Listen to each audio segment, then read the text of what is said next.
But Liton Das হঠাৎ একদিন আমাকে ফোন করে বললো যে তুই আমার টিমের মেন প্লেয়ার, ওভাবে প্রিপেয়ার নে।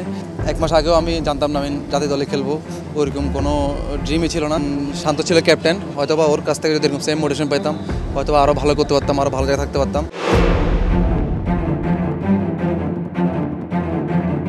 ড্রাইভিং সিটে বসে যে স্বপ্নের গন্তব্যে ছুটছিলেন দুর্বার গতিতে, হঠাৎই লম্বা ব্রেক সেই পথে। দারুণ শুরুর পর মোহাম্মদ সাইফুদ্দিনের ক্যারিয়ারের চাকাটা যেন থমকেই গিয়েছিল একরকম। জাতীয় দল তো দূরের কথা, জায়গা হচ্ছিল না এ টিমেও। শঙ্কার এক একটা দিন যেন ঝাপসা করে দিচ্ছিল সাইফুদ্দিনের স্বপ্ন। কিন্তু স্বপ্নের সেই ঝাপসা জানালাটাই ক্যাপ্টেন লিটন খুলে দিল লম্বা সময় পর। জাতীয় দলে যে আবারও ফিরতে পারেন ভাবেননি একটা বারের জন্য। সাইফুদ্দিন অনেক দিন পরে আসলে ব্যাক করা হলো, মানে কেমন ছিল আসলে এই কামব্যাকটা? কোন সিরিজের কথা বলতেছেন? এই সিরিজ না না খেললাম না, ইনশাল্লাহ দোয়া করবেন। অবশ্যই কিছুটা আপনারা হয়তো জানেন আমাদের পেস বোলিং ডিপার্টমেন্টে অনেক কম্পিটিশন, এখানে টিকে থাকতে হলে প্রত্যেকটা ম্যাচ ভালো খেলতে হবে, তো চেষ্টা করতেছি। ওভারঅল মানে এই যে এতদিন পরে আসলে কামব্যাক করা, দলের সঙ্গে মিশে যাওয়া, ক্যাপ্টেনের নিশ্চয়ই একটা আলাদা সাহস দেওয়া, সব কিছু মিলে ড্রেসিং রুমটা কেমন লাগলো অনেকদিন পরে এসে? 1 মাস আগেও আমি জানতাম না আমি জাতীয় দলে খেলবো, ওরকম কোনো ড্রিমই ছিল না। যেহেতু ঘরের মাঠে নিউজিল্যান্ডের সাথে এই টিম সিরিজ ছিল, ওটাতে যদি আমি সুযোগ পাইনি হয়তো চিন্তা করেছি অনেক লেন্দি প্রসেস, আবার বিপিএল খেলে প্রমাণ করে আসতে হবে। বাট লিটন দাস হঠাৎ একদিন আমাকে ফোন করে বললো যে তুই আমার টিমের মেন প্লেয়ার, ওভাবে প্রিপেয়ার নে। তো একটা ক্যাপ্টেন থেকে যখন এরকমভাবে শুনি তখন নিজেকে আসলে অনেক বুস্ট আপ করে নিজেকে অনেক কিছু চেঞ্জ করার চেষ্টা করেছি। এর আগে শান্ত ছিল ক্যাপ্টেন, হয়তোবা ওর কাছ থেকে যদি এরকম সেম মোটিভেশন পেতাম হয়তোবা আরও ভালো করতে পারতাম, আরও ভালো জায়গায় থাকতে পারতাম। তো ইনশাল্লাহ লিটন দাস আমাকে যেভাবে পুশব্যাক করেছে ইনশাল্লাহ অবশ্যই ধন্যবাদ দিতে চাই এবং ওনার এই বিশ্বাসের জায়গাটা আমি ধরে রাখতে চাই। শান্তকে ঘিরে অভিমানের কথা, সাইফুদ্দিনের কণ্ঠে লিটনের জন্য কৃতজ্ঞতা। কে জানে সাইফুদ্দিন লিটনের জন্য লাকি চার্ম কিনা। তার প্রত্যাবর্তন, অতঃপর ফর্মে ফিরলেন লিটন। ব্যাক টু ব্যাক 2টা সিরিজ জয়। সাইফুদ্দিনও বল হাতে দিয়েছেন আস্থার পরিচয়।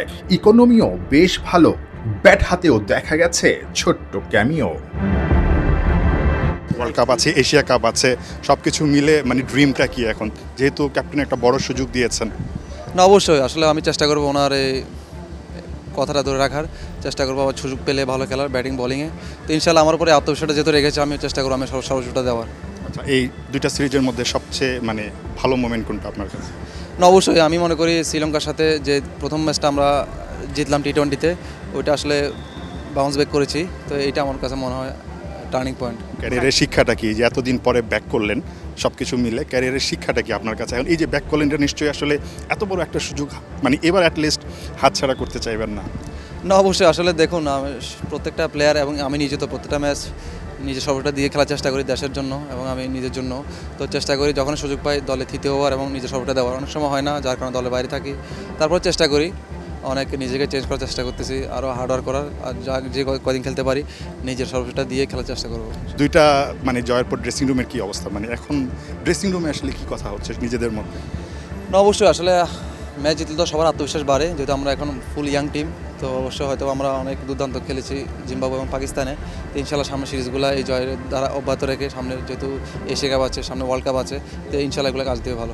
সাইফুদ্দিন অনেক ধন্যবাদ, নিশ্চয়ই আরও বড় কিছু করবেন, আরও বড় অর্জন নিয়ে নিশ্চয়ই আবারও আসলে মানে এরকম একটা ব্রেকে যেতে পারবেন, লম্বা একটা ব্রেক। দর্শক, সাইফুদ্দিনের সঙ্গে কথা হচ্ছিল, লম্বা সময় পর তিনি আসলে ব্যাক করেছেন। পুরো ক্রেডিটটা আসলে ক্যাপ্টেন লিটন কুমার দাসকে দিচ্ছিলেন। ইনফ্যাক্ট তিনি নিজেও কিন্তু সেভাবে জানতেন না যে তিনি আবারও ন্যাশনাল টিমে ব্যাক করতে যাচ্ছেন। একজন পেস বোলিং অলরাউন্ডারের অনেক বেশি দরকার ছিল বাংলাদেশ দলে। সাইফুদ্দিন সেই কাজটা মোটামুটি চান্স পাওয়ার পর চেষ্টা করছেন করার, এবং এবারের স্বর্ণালী সুযোগটা কোনোভাবেই আসলে হাতছাড়া করতে চান না সাইফুদ্দিন। নাহিয়ান বিন জাসিম, 71, ঢাকা।